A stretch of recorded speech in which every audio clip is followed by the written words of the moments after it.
राधा राधा राधा राधा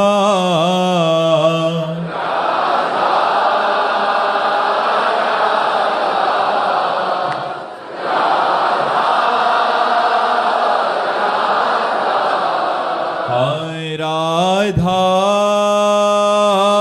राधा राधा राधा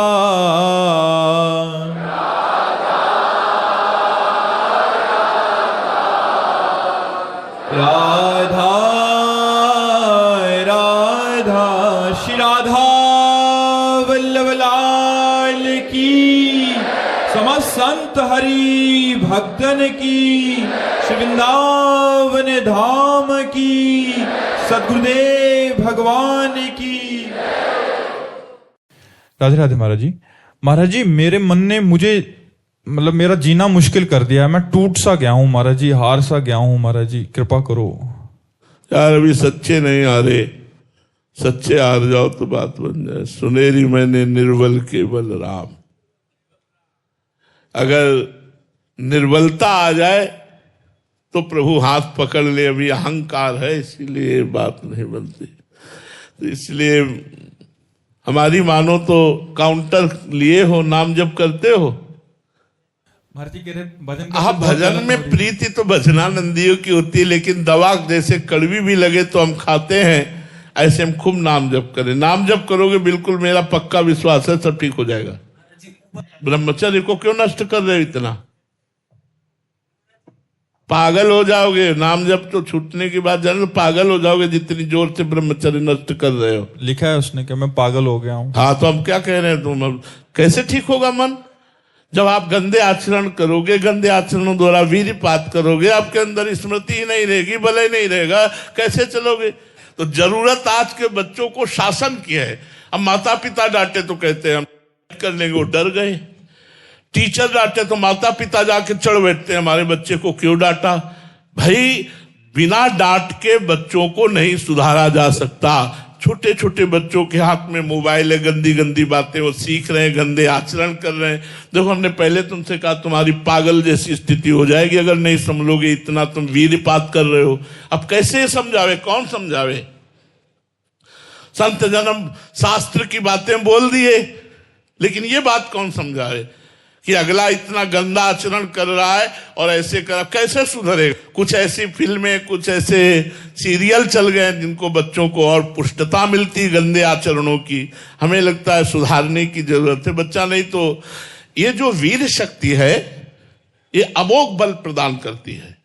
स्मृति शरीर में एकदम बिजली जैसा करंट, रात दिन एकदम उत्साह पूर्वक कार्य करते रहो फिर भी थकान ना आना। वर्षों की बात तुम्हारी स्मृति में रहना। कोई बात पकड़ लो तो हजारों बार उसका चिंतन करने की सामर्थ्य रखना। अगर मंत्र पकड़ लिया तो मंत्र ही चल रहा है, नाम पकड़ लिया तो नाम। अब यह सब खोखला हो रहे हैं तो कैसे बात बतावे? अब समझो जो मूल जड़ है, नींव है साधना की, बिल्डिंग की नींव है, वही मजबूत नहीं है तो बिल्डिंग कहां से खड़ी हो जाएगी?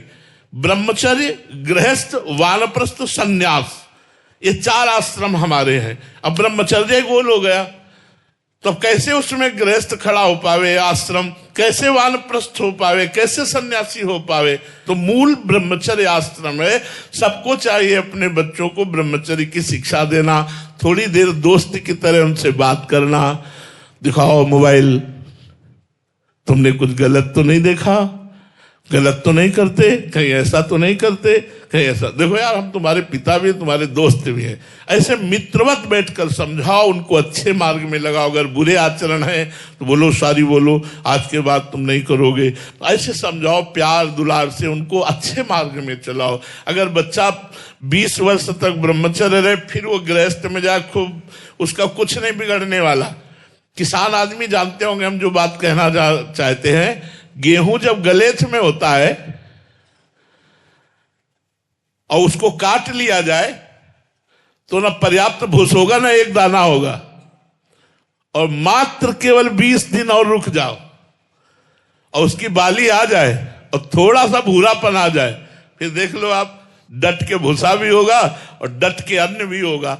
ऐसे ही मात्र 20 वर्ष तक तुम ब्रह्मचर्य रोक लो, फिर अच्छे गृहस्थ बनोगे और आगे चलकर अच्छे भजन में भी लग जाओगे, क्योंकि ब्रह्मचर्य स्टॉक हो चुका, परिपक्व हो चुका, पुष्ट हो चुका। अब आजकल ऐसा गुरुकुलों में उपदेश दिया जाता था, अब गुरुकुल कहाँ है, आधुनिक शिक्षा में इसका कोई चर्चा नहीं है। तो इसलिए हमें सबसे माता पिता से, टीचर से, घर के जनों से प्रार्थना है कि अपने बच्चों को नई अवस्था में सही मार्ग देने का प्रयास कीजिए। बिना अध्यात्म के आधुनिक पढ़ाई उनके जीवन की रक्षा नहीं कर सकती। रूबी सिंह जी आजमगढ़ से। राधे राधे महाराज जी। महाराज जी आपके चरणों में कोटि कोटि प्रणाम। गुरुदेव भगवान, परमात्मा में तदाकार वृत्ति क्या है और ये कैसे आती है? परमात्मा में वृत्ति तदाकार, कामिही नारी प्यारी जिमि, लोभी जिम प्रिय दाम, तिमि रघुनाथ निरंतर, प्रिय लागहु मोहि राम। जैसे कामी पुरुष को कोई प्रयास नहीं करना पड़ता, स्वाभाविक कामिनी में रति होती है। लोभी पुरुष को कोई प्रयास नहीं करना पड़ता, स्वाभाविक धन में उसकी रति होती है। हे रघुनाथ जी, ऐसे स्वाभाविक हमारी प्रीति आपके चरणों में हो। तो तदाकार का मतलब होता तन्मयाहा।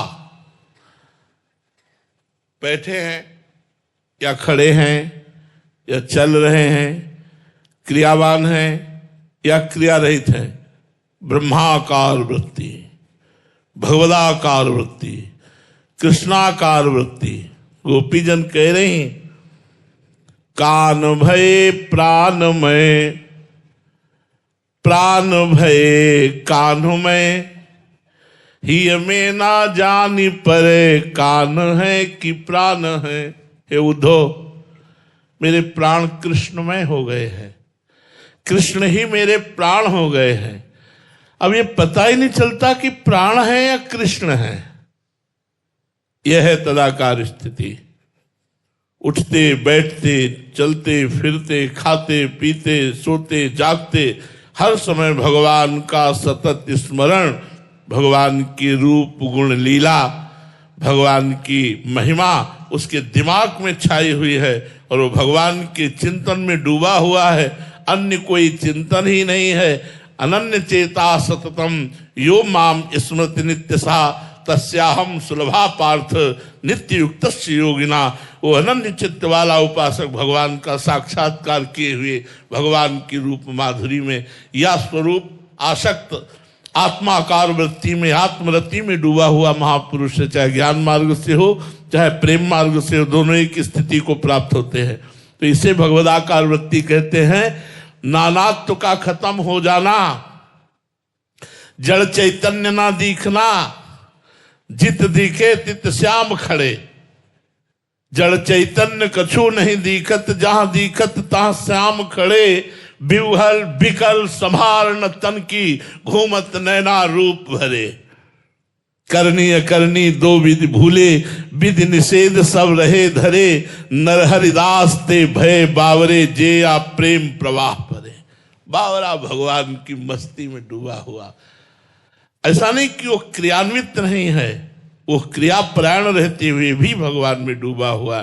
तदाकार वृत्ति अंतर की वृत्ति होती है, जो केवल इष्टाकार वृत्ति, भगवदाकार वृत्ति, ब्रह्माकार वृत्ति, तदाकार वृत्ति, तन्मयाहा, ये सब एक ही शब्द के पर्यायवाची शब्द है। शिवम जी कोलकाता से। महाराज जी, हमें कैसे पता चलेगा कि हम भगवान के शरणागत हो रहे हैं? जैसे जैसे ये भाव आने लगे, मैं प्रभु का, प्रभु मेरे। देखो, भगवान की कृपा से आज वृंदावन आना हुआ, भगवान की कृपा से साधु समागम मिला, भगवान की कृपा से ये हो गया। भगवान की कृपा इस दुख में भी है। ये जो विपत्ति आई है, भगवान का कोई मंगल विधान लेकर आई है। अच्छा, भगवान इस रूप में पधारे, ये अगर भावना आ गई तो शरणागति पूर्ण हो गई। सब में भगवान का दर्शन, दुख और सुख में भगवान की दया और कृपा का अनुभव, भगवान के सिवा अन्य कोई वृत्ति ही ना आना, ये शरणागति की पूर्णता है। अब ये जितनी बढ़ती जाए, वचन से भगवान की नाम गुण लीला इसका गायन, हितकर मधुर सत्य वचन, शरीर से धर्मयुक्त क्रियाएं वो भी कृष्णार्पणमस्तु, मन से भगवान का मनन चिंतन, भगवान की सेवा का संकल्प बनना, तो हमारी शरणागति पुष्ट होती जा रही है। यदि हम धर्म विरुद्ध आचरण करते हैं, मनमानी आचरण करते हैं, जैसा मन आता है वैसा करते हैं और खूब प्रपंच का चिंतन करते हैं और कहलाते भगवान के शरणागति, तो इसी को दंभ कहते हैं, इसी को पाखंड कहते हैं। बिन विवेक वैराग्य भक्ति बिनु सत्य नए को मानो, भगवत विमुख कपट चतुराई सो पाखंड ही जानो। जहां विवेक नहीं, वैराग्य नहीं, भक्ति नहीं, वो पाखंड ही होता है। तो हमारी शरणागति बढ़ रही है, इसका मतलब हमारा भगवत चिंतन पुष्ट हो रहा है, भगवत समर्पित हमारा अहंकार हो रहा है, कर्ता भाव गलित हो रहा है, भोक्ता भाव गलित हो रहा है, तो हमारी शरणागति पुष्ट हो रही है। गौरव जी दिल्ली से, महाराज जी मेरी बुद्धि बहुत चलती है, इसको कैसे रोकूं महाराज जी? बुद्धि चलना कोई बड़ी खतरनाक बात नहीं है, और चले हम तो कहते हैं, इतना चले कि थक कर भगवान के चरणों में गिर जाए। मय्ये वो मन आधत्स्व मयि बुद्धिम निवेश है, भगवान आदेश करते निवस्य मय्ये वो न ऊर्ध्वम संशया। अगर हमारे में मन बुद्धि लगा देगा तो तू मेरे में निवास करेगा। मय्ये वो मन आधत्स्व मयि बुद्धिम निवेश है, निवस्य मय्ये वो अतो ऊर्ध्वम न संशया। बिल्कुल इसमें कोई संशय नहीं, निश्चित भगवत स्थिति आ जाएगी। चलाओ इसको भगवान की तरफ, शास्त्रों के स्वाध्याय में लगाओ इसको, और चलना चाहती वेदांत में लगाओ, अभी प्रखर बुद्धि हो जाएगी। हमें बुद्धि चलने से परेशानी नहीं है, लेकिन बुद्धि का निगेटिव चलना है परेशानी है। ये जो नकारात्मक ओवर थिंकिंग है, ये परेशानी है। इसको भगवत चिंतन में लगाओ, कोई परेशानी नहीं, परमानंद प्रदान कर देगी। इसीलिए मिली है बुद्धि। अब अनहित के कार्य करोगे, अधर्म आचरण करोगे, बेईमानी चतुराई, ये सब गलत बात है। गलत बात की तरफ बुद्धि जा रही थी, इसको हटाइए। बुद्धि तो और प्रखर हमें करनी है, हमें भगवान में लगानी है, सच्चिदानंद में लगानी है। तो हमें प्रखर बुद्धि के द्वारा, विवेक के द्वारा इन समस्त नानात्व को नाश करके, काट करके एक सच्चिदानंद भगवान में स्थित होना। बुद्धि चलना खतरनाक नहीं, निगेटिव चलना खतरनाक है। बुद्धि पॉजिटिव चले तब तो आनंद आ जाए, निगेटिव चल रही इसीलिए, धर्म विरुद्ध चल रही इसीलिए हानि, इसीलिए जन्म मरण नाना प्रकार की दुख विपत्ति भय शोक चिंता प्रदान कर रही। ये पॉजिटिव चले तो काम बन जाए। पॉजिटिव तब चलेगी जब इसको नाम जपवाओ, नाम चिंतन करवाओ, ये निश्चय करवाओ कि भगवत प्राप्ति ही मनुष्य जीवन का परम लाभ है, और उसके लिए मुझे निरंतर भजन करना पड़ेगा। इसलिए उठते बैठते चलते फिरते राधा राधा राम राम कृष्ण कृष्ण हरि हरि जपो। क्या परेशानी बुद्धि में? अब बुद्धि को संसार के चिंतन में लगाओगे तो विषम संसार है, द्वंद्व में संसार है, फिर तो दुख सुख लाभ हानि जन्म मृत्यु जय पराजय तो प्राप्त होगा ही। धृति जी पंजाब से, प्रभु ऐसा उपाय बताएं कि मान सम्मान सुख दुख लाभ हानि महाराज जी एक जैसा भाव रहे। सुख में खुश हो जाते हैं, दुख में दुखी हो जाते हैं, जिससे भजन में बाधा आती है महाराज जी। ऐसे में एक सम, जब तक सब में भगवत दर्शन नहीं होंगे तो समता नहीं आएगी। सब में भगवान की भावना करो तभी समता आएगी, तभी द्वंद्वातीत स्थिति आएगी। द्वंद्वों से ऊपर तभी जी उठता है जब सब में भगवान को देखता है। मेरा भगवान इस रूप में आया है, सब रूप में, जड़ चेतन जग जीव जत सकल राम मैं जानी, बन्नो सबके पद कमल सदा जोरी जुग पानी। सबके चरणों में बंधना। मान मिल रहा है, कोई उससे सुख नहीं। अपमान मिल रहा है, कोई उससे दुख नहीं। जो बहुमाने करे को मेरो, किए बहुमानत नाही बढ़ाई। जो अपमाने करे को केहूं, किए अपमान नहीं लघुताई। श्री हरिवंश गिरा रस मांझ मगन सबे निधि पाई। कहा? बोले प्रभु की लीला गुणगान में मेरी बुद्धि मस्त है। श्री हरिवंश गिरा रस सागर मांझ मगन सबे निधि पाई। जो प्रियालाल की श्यामा श्याम की रस भरी लीलाएं हैं उनमें मेरी बुद्धि पगी हुई है। ये अनुकूलता प्रतिकूलता मान अपमान छू भी नहीं सकता। सेवक जी महाराज करे, कोई मेरा बहुत मान करे तो मैं मान नहीं मानता, कोई अपमान करे तो अपमान छू नहीं सकता। बोले जी आप हो कहाँ? बोले रस समुद्र में डूबा हुआ हूं। मेरी बुद्धि, मेरी वाणी, मेरा मन श्यामा श्याम की लीलाओं में डूबा हुआ है। तो सब में भगवत भाव करके प्रभु की लीलाओं का, चतुरासी जी का, 42 लीला का, महावाणी जी का, केलीमाल जी का, इनका खूब गायन करो, खूब आनंद लूटो। मनुष्य जन्म आनंद लूटने के लिए है, भगवत आनंद लूटने के लिए है। जब भगवत आनंद छाता है तो ये मान अपमान सब द्वंद्व बह जाते हैं। और जब तक जीवत तो देहाभिमान रहता है तो इनका प्रभाव रहता है। इसलिए सब में भगवत भाव करो, खूब भगवान की लीला गुणगान करो, खूब नाम जप करो, सब ठीक हो जाएगा। मानसी सिंह जी भोपाल से। राधा वल्लभ श्री हरिवंश महाराज जी, महाराज जी क्या गुरुदेव भगवान का शिष्य अपने शरीर पर कष्ट ले सकता है? नहीं, इतनी सामर्थ्य नहीं। बच्चा पहाड़ नहीं उठा सकता। चुपचाप नाम जप करो, नाम जप करो। गुरुदेव भगवान की आज्ञा को उठा लो, यही बहुत बड़ी बात है। गुरुदेव भगवान की आज्ञा का पालन कर लो, यही बहुत बड़ी बात है। गुरुदेव भगवान शरीर थोड़ी है, वो तो सच्चिदानंदमय है। उनको क्या फर्क पड़ता है शरीर के रोग दुख शोक से? कोई फर्क नहीं पड़ता। तुम इसकी चिंता न करो, बस उनकी आज्ञा पालन करो। नाम वाणी में लगो, भगवत चिंतन में लगो, गुरु की आज्ञा का पालन करो। यही सबसे बड़ा गुरु का सुख है। गुरु का देह सुख नहीं है, गुरु देहातीत होते हैं। गुरु के देह में दुख दिखाई देता है, दुख होता नहीं है, मायाकृत है। गुरु माया से ऊपर हैं, मायातीत है। वो माया के कर्म बंधनों से बंधे नहीं, शरीर कर्म बंधनों से युक्त है, गुरु नहीं। इस बात को समझिए, तत्व को, और गुरु की आज्ञा का पालन करते हुए आनंदित रहिए। गुरुदेव को कोई भी दुख सुख, रोग शोक, लाभान, जन्म मृत्यु ये स्पर्श भी नहीं कर सकते, क्योंकि गुरु साक्षात परब्रह्म, तस्मै श्री गुरुवे नमः। इसलिए गुरु परब्रह्म स्वरूप है, ऐसा ध्यान रखो और नाम जप करो। प्रदीप जी शिवपुरी से।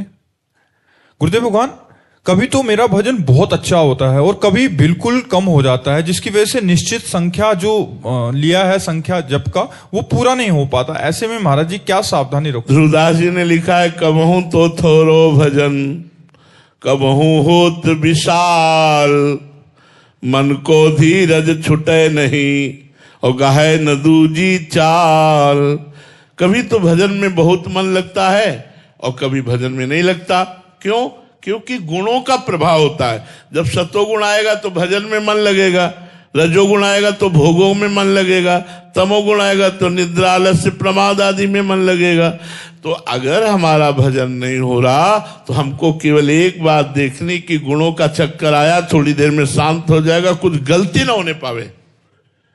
या भजन में मन नहीं लगता, चलो टीवी देखते हैं। भजन में मन नहीं लगता, चलो सिनेमा देखते हैं। भजन में मन नहीं लगता, चलो प्रपंची लोगों के बीच में बैठते हैं। ये गाहे न दूजी चाल। भक्त वही है, साधक वही, जो अपनी साधना नहीं हो रही तो हम लेट जाएंगे, पड़े रहेंगे, लेकिन प्रपंच नहीं करेंगे, निंदा स्तुति नहीं करेंगे, गंदे आचरण नहीं करेंगे, व्यर्थ के काम में हम समय व्यतीत नहीं करेंगे। अगर ये नियम ले लो तो भजन आगे धीरे धीरे बढ़ता जाएगा और गुण शांत होते जाएंगे। गुणों के प्रभाव से आपका भजन जब ऊपर उठेगा तो निरंतर चलने लगेगा। अभी गुण से प्रभावित भजन है। सतोगुण आया तो शांत, रजोगुण आया तो घोर भोग की इच्छाएं जागृत हो जाती हैं, तमोगुण आया एक अंधकार छा जाता है, नींद आलस्य प्रमाद, ऐसा अभी गुणों का प्रभाव है। इसलिए नाम जप करो, सतोगुणी भोजन भगवान को भोग लगा कर पाओ, चरणामृत पियो, भगवान के जोर जोर से नाम कीर्तन करो, सब भाग जाएंगे गुणों के प्रभाव। जब भजन में मन न लगे तो उठा मंजीरा, राम कृष्ण हरि का कर कीर्तन, देख आनंद आता है कि नहीं। राधा राधा राधा राधा राधा, स्वर बने न बने झांझ पीट, राधा राधा जबान से निकाल, देखो आनंद की वर्षा होती कि नहीं। नाम संकीर्तनम यस्य सर्व पाप प्रणाशनम, समस्त पापों का नाश करके हृदय को उज्जवल प्रेम प्रकाशित कर दे। भगवान के नाम की महिमा है।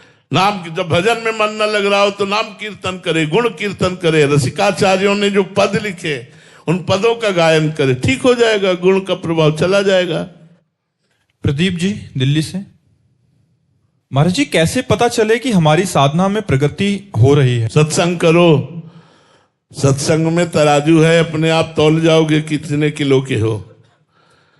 जब सत्संग सुनोगे तो संतों की वाणी को जब हम श्रवण के द्वारा हृदय में ले जाते हैं तब तो हमें पता लगता है हम क्या साधना कर रहे हैं। जब हम संतों को देखते हैं निरंतर भगवत परायण हैं, ऐसी कठोर तपस्या ऐसी साधना से युक्त है, तो हमारा अहंकार गलित हो जाता है और पता चलने लगता है कि हम क्या भक्त हैं। तुम्हारी भक्ति कितनी है ये पता चलता है संतों के संग से। वैसे भी कहते हैं ऊंट जब पहाड़ के नीचे जाता है तो पता चलता है कि हम कितने बड़े हैं। तो जब संतों का संग करेंगे तब हमें पता चलेगा हम कितने बड़े भगत हैं, हमारी भक्ति का क्या रंग है। भक्तों के चरित्र पढ़ो और भक्तों का संग करो तो भक्ति बढ़ेगी और भक्ति पचेगी, अभिमान नहीं आएगा। तो हमें अगर अपना परिचय प्राप्त करना है तो हमें संतों का संग करना होगा। संतों के संग से ही रूप और स्वरूप सबका परिचय प्राप्त हो जाएगा। राधे राधे महाराज जी। महाराज जी आपके दिव्य जीवन को देखकर हृदय गहराई से प्रभावित है, किंतु मेरे भीतर आलस्य, लोभ और भारी अहंकार बसा है। महाराज जी मेरा तीव्र इच्छा है कि मेरे आचरण इतने पवित्र बन जाएं कि लोग मुझे देखकर भक्ति की प्रेरणा लें, पर महाराज जी कैसे हो पाएगा? महाराज जी लोग प्रेरणा ले तो बहुत गलत बात है, क्योंकि इसमें दिखावा झलक रहा है, इसमें मान की दुर्गंध आ रही है। ये बात तो ठीक नहीं। लोग मुझे भगत कहें और मैं आदर्श उनका बनूं, इसमें तो देहाभिमान की गंध आ रही है, इसमें मान प्राप्ति की दुर्गंध आ रही है। इसको त्याग दो, सबको प्रणाम करो। सो अनन्य गति जाके असमति नटरे हनुमंत, मैं सेवक सचराचर रूप स्वामी भगवंत। मैं सेवक हूं, सब मेरे स्वामी हैं, मेरा अनुकरण करें। मैं सेवक तृणादपि सुनीचेन तरोरियु सहिष्णुना अमानिना मान देन कीर्तनिया सदा हरि। अपने को तृण से नीच समझे, वृक्ष के समान सहनशील, दूसरों को सम्मान देना, स्वयं सम्मानहीन होना, निरंतर भगवान का नाम जप करते हुए दैन्य रहना, ये भक्त का लक्षण है। हाँ कोई अनुकरण करे, किसी को लाभ मिले, भगवान की कृपा, लेकिन मैं ऐसा सोचूं कि मेरा इतने लोग अनुकरण करते हैं, अहंकार, पतन, दुर्गति, ये सब मार्ग है। ये गलत सोच है, गलत सोच है। ये सोच अच्छी है कि मैं अच्छे आचरण वाला बनूं, मैं भगवान का भक्त बनूं, मैं भक्तों से प्यार करूं, भक्तजन हमें प्यार करें, ये तो बात सही रही। लेकिन मेरा अनुकरण करें ये तो बहुत गलत बात है। आप इतने श्रेष्ठ से जब ऐसा कोई बनता है ना कि मेरा उसका अनुकरण लोग करते हैं, तो उसका हृदय इतना दैन्य होता है, सबसे अधम अपने को देखता है और सब पूरा संसार उसका अनुकरण करता है। उसके अंदर ये नहीं रहता कि मेरा अनुकरण हो रहा है। जैसे कोई कहता है आपकी कृपा से मैं ठीक हो गया, मेरे दुर्गुण दुराचार चले गए, तो मुझे लगता है ये मेरे ऊपर कृपा कर रहा है, मेरा ये बोलना सार्थक हो गया, जो इसने अपना जीवन बदल दिया। भगवान मेरा बोलना सार्थक कर रहे हैं, भगवान जो बुलवा रहे हैं वो आप परिवर्तन कर रहे हैं, मेरा जीवन धन्य हो गया, मेरा जीवन सार्थक हो गया। ऐसा मेरा अनुसरण, अहंकार नहीं, बहुत दैन्य भाव से चलो। नाम जप करो, खूब नाम जप। लालू यादव जी इटावा से, राधे राधे महाराज जी। महाराज जी मन को निर्मल कैसे करें? आज मतलब बाहर से तो पूरा दिखावा लग रहा है कि भक्ति कर रहे हैं, बट अंदर राग द्वेषात्मक वृत्तियां भरी पड़ी हैं। महाराज जी ऐसे में सच्चे मार्ग का शास्त्र स्वाध्याय करो, संतों का संग करो, ठाकुर सेवा करो, नाम जप करो, नाम कीर्तन करो, हो जाएगा। नंबर लिख लो, सब हो जाएगा। रोज नियम से शास्त्र स्वाध्याय करो, गीता भागवत रामायण जो शास्त्र आपको प्रमुख लगे, एक ग्रंथ को अपना प्रधान ग्रंथ मान लो और रोज उसका स्वाध्याय करो। और रोज सत्संग सुनो, मोबाइल से सुनो, रोज सत्संग सुनो, आधा घंटा नाम कीर्तन करो, उठते बैठते चलते फिरते नाम जप का अभ्यास करो। होटलों का भोजन जहां तक हो सके ना पाओ, घर का पाओ, सात्विक पाओ, भगवान का भोग लगा पाओ, अभी सब ठीक हो जाएगा। पाप थोड़ा नष्ट होने दो, हृदय निर्मल होने लगेगा। और जैसे जैसे आप आगे बढ़ते जाओगे वैसे वैसे बताना थोड़ी पड़ेगा। जब स्वाद लग जाता है तो खुद भजन में रुचि हो जाती है। जब तक पाप रहते हैं तब तक भजन का स्वाद नहीं रहता। भजन पाप को नष्ट करता है तो हृदय में जलन होती है, और जब पाप नष्ट हो जाते हैं तो हृदय आनंद से उमगने लगता है। तो भजन सिखाना नहीं पड़ता, फिर तो भूखा आदमी जैसे भोजन पा जाए ऐसे वो भजन को खूब खाता है, खूब निरंतर स्वाद लेता है, राधा राधा राधा राधा, और कभी तृप्ति नहीं होती। श्री राधा वल्लभ लाल की जय।